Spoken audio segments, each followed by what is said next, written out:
girls enter the Narcissus pageant is to learn about their Chinese culture and heritage, and the pageant also offers all sorts of different classes. The best part is that all the instructors are experts in their individual field. Classes consist of the folk art of Chinese knotting, paper cutting, traditional cooking, Chinese history, calligraphy, chalk carving, martial arts, lion and dragon dance significance, acupuncture and herbal medicine, Qing Ming significance, as well as Narcissus flower carving.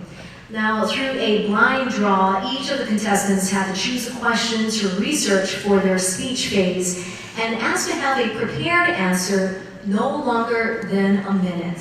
So you, the audience, will have the opportunity to learn what they have learned. So let's get started. May we have the curtain, please?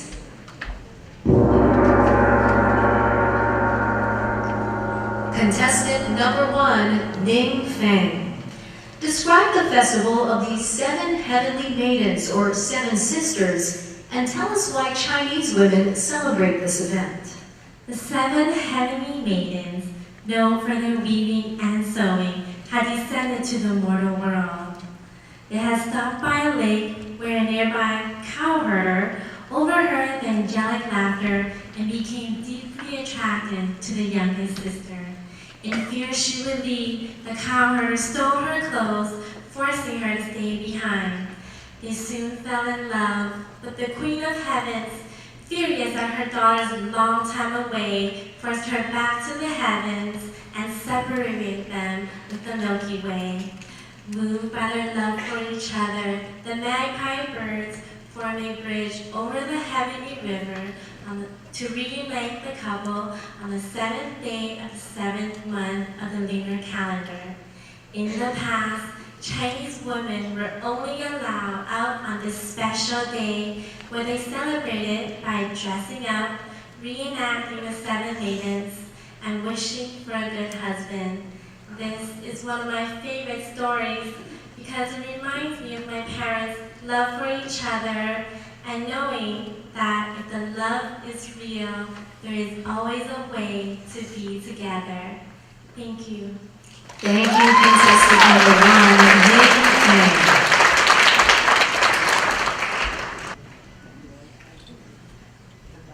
Contestant number 2, Jasmine Nim. Please discuss the impact of Confucius on the Chinese lifestyle. Confucianism is a classical foundation of a Chinese lifestyle. The respect one must have for your elders. Filial piety is a cherished relationship between parents and children. Confucius said, and guides us with this quote, "We must study the past if we'd like to define the future." My parents and I are one harmonious unit, working and playing side by side, always remembering to cherish our family memories, keeping them close to our hearts. The impact of Confucius is evident every day as we look to a proud past, a respectful daily life, and a future that ensures a revival of ancient ideals and dreams. 恭喜發財，祝大家新年快樂，身體健康. Wishing you all a happy, healthy, and prosperous Year of the Rabbit. Thank you. Jasmine Lim.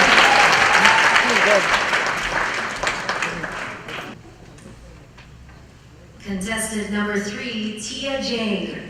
When discussing genealogy in Chinese, why do we always talk about the lineage? At the very core of any society lies the importance of family.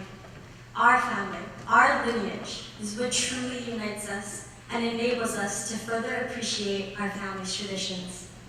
China is one of the oldest civilizations, with a written language dating as far back as 6600 BC. Our written language teaches us about our ancestral history, the strength of the Chinese culture, and the importance of placing emphasis on the two. And as my father, Barry J., passed on my rich Chinese heritage to me, so too will I pass on these traditions of my family to my children. I will tell them about my great-grandfather, Chi, who came from Samhyang village and settled in the beautiful city of Honolulu in 1882. As equally important to me was the wonderful union of my Chinese father and my beautiful Hawaiian mother. My lineage is very important to me, and I am extremely proud of my Chinese Hawaiian background, a history rich in cultural significance, as evinced by our lineage. Thank you. Thank you, contestant number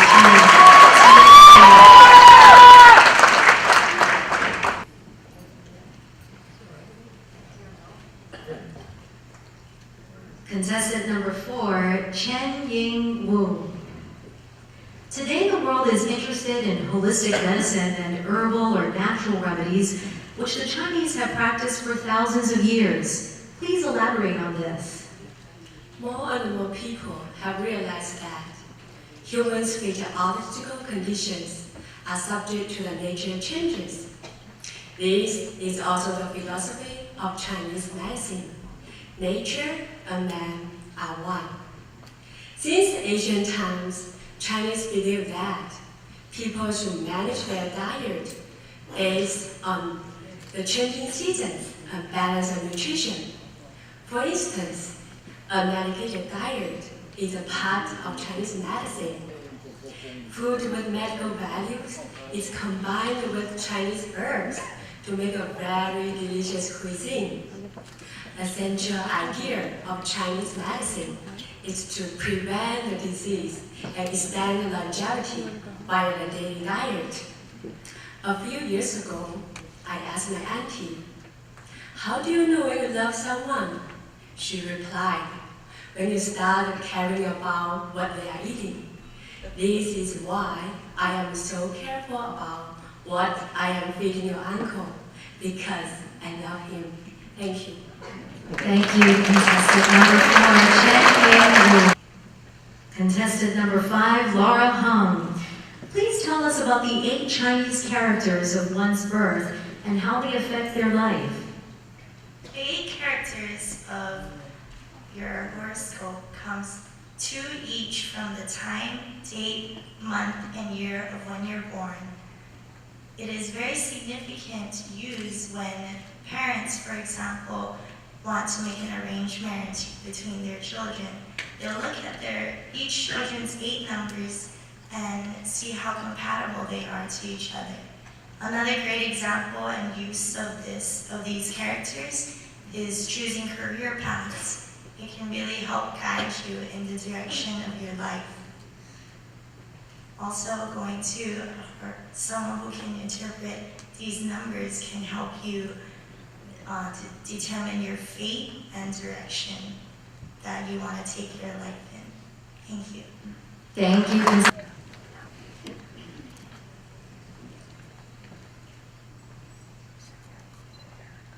Contestant number 6, Erica Lee. In China, both past and present, both men and women have several names. What is the reason for this practice? In the Chinese culture, both past and present, men and women have several names to distinguish one family member from another. A name also tells something about their personal attributes. Traditionally, in the past, men and women have 5 names in their lifetime. They are given a milk name or ugly name as a baby, a given name which describes a personal characteristic, a school name which teachers would refer to, a married name which becomes their official name, and lastly, they receive a trade name or occupation name. Today, a Chinese name consists of a family name and a given name. My name is Li Guiying. Yeah, it's true. My family name is Li, and my given name is Guiying. It means precious and brave. So the next time you meet a Chinese person, ask them what their name means, because they don't only have one name, they have several. Thank you. Thank you.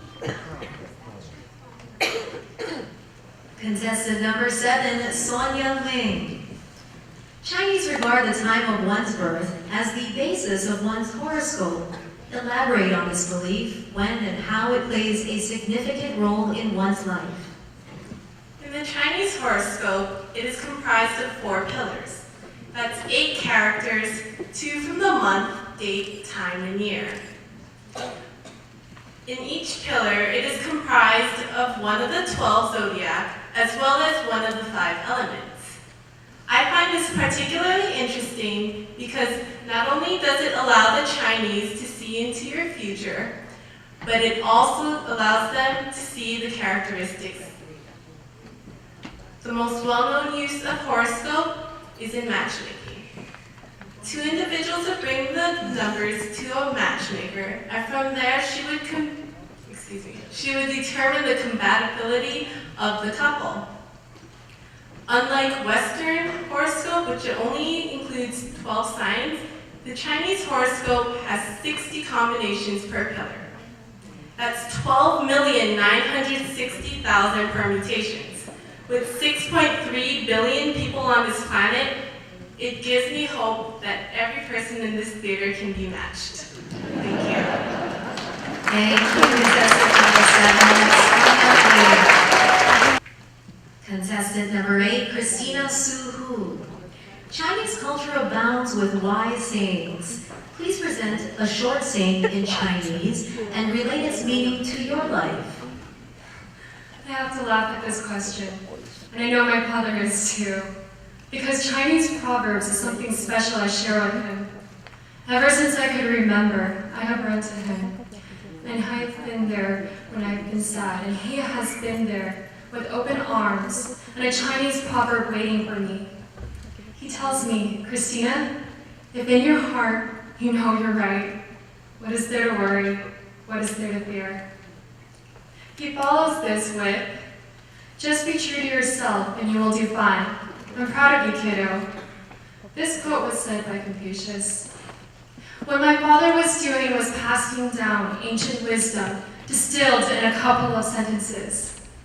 This has given me the courage to be who I am today, because I know that this quote was infused with love for my culture, but especially my father.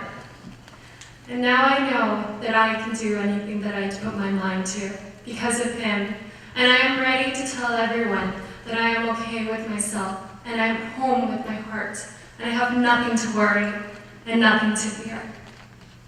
Thank you, contestant number 8, Christina Su. Contestant number 9, Yan Yu So. The Chinese identity differs greatly from that of the West. Let me repeat that. The Chinese identity differs greatly from that of the West. Define this in terms of how Chinese view themselves. The Chinese culture differs from its Western counterpart in core values. The Western culture values more individuality and the uniqueness of each person, whereas the Chinese do not view ourselves as individual, but more as a group, such as family or communities. Despite the overt differences, the Chinese and the Westerner do treasure the same things that make life worth living. We work hard for the future of our children, we value education as a key to ending destitute, and we are willing to die for the sake of our family. In so many areas of life, I see far more similarity than differences. One of my best friends was a cowboy in Oxford, Texas. He speaks fondly of his friends, his family, and his hometown back in Texas. He sometimes read to me the letter he received from his mom. Interestingly, the word he spoke of his family and hometown was the same as I spoke of my family and hometown. And the word his mother used was the same as my mother.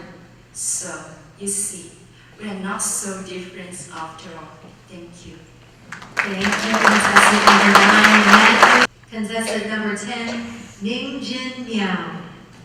Discuss the elements of Chinese values in relationship to our Chinese lifestyle in Hawaii today. That's a really good question. Chinese values are in the heart of our Chinese lifestyle in Hawaii today. So much what we carry are from humble Chinese workers who traveled centuries ago. Hard work, financial responsibilities, commitment to families, and respecting to elders are just several aspects of our Chinese cultural values. Today, as I study in Hawaii today, I feel I have such a strong connections with Chinese community here.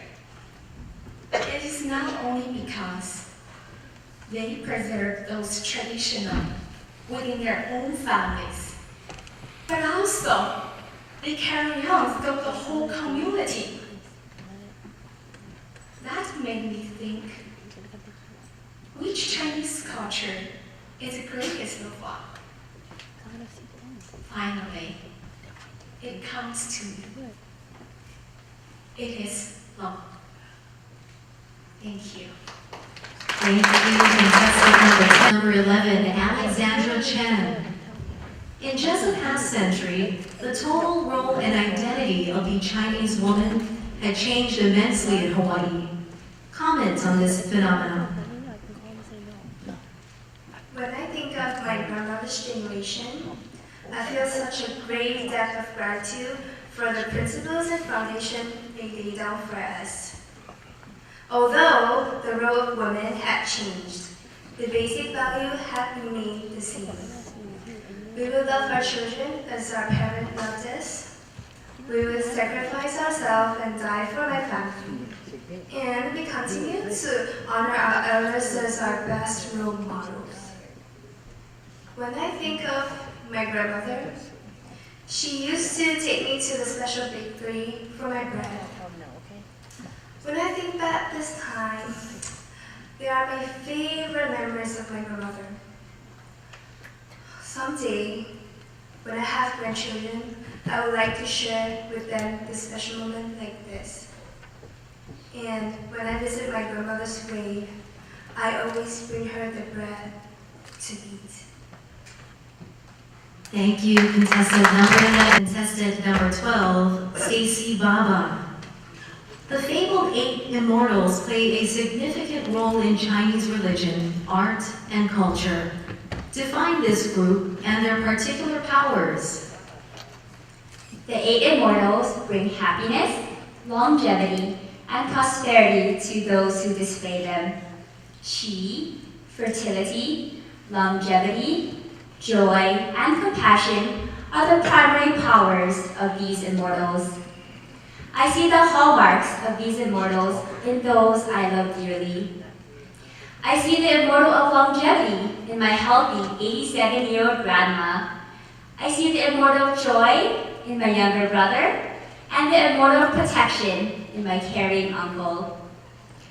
My mother embodies the likeness of Tia Guai Li, the immortal that provides comfort and support to the sick.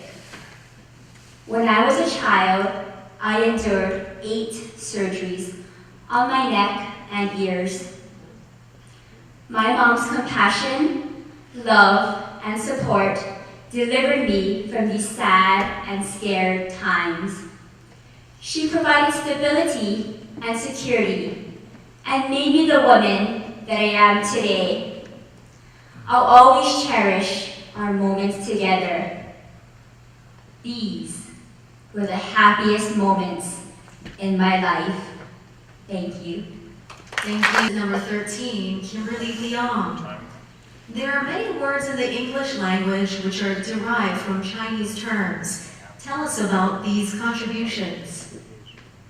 The intermingling of cultures, like Hawaii's multicultural melting pot, has played an important role in incorporating new words into the English language. Some well-known Chinese words that have been incorporated are sampan, ketchup, and gung ho.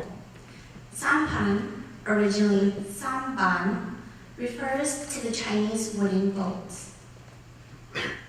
Sam means 3, ban means wood, a perfect description for the small boats. Ketchup was originally ketchup. ke meaning tomato, and jup meaning sauce. Ketchup was originally just a fish sauce. However, when British sailors brought it home, they tried to replicate the formula with other ingredients like tomato. Sooner than later, ketchup became ketchup. Lastly, gung-ho means collectiveness or cooperatively working together. The 12 contestants and I have been tremendously gung-ho in participating in this pageant. We have attended many cultural classes, encouraged each other to do our best, and at the same time, had fun. It is also meant to describe a person's enthusiasm. And I can tell you for one thing, all of the contestants and I had a tremendous amount of enthusiasm. Thank you.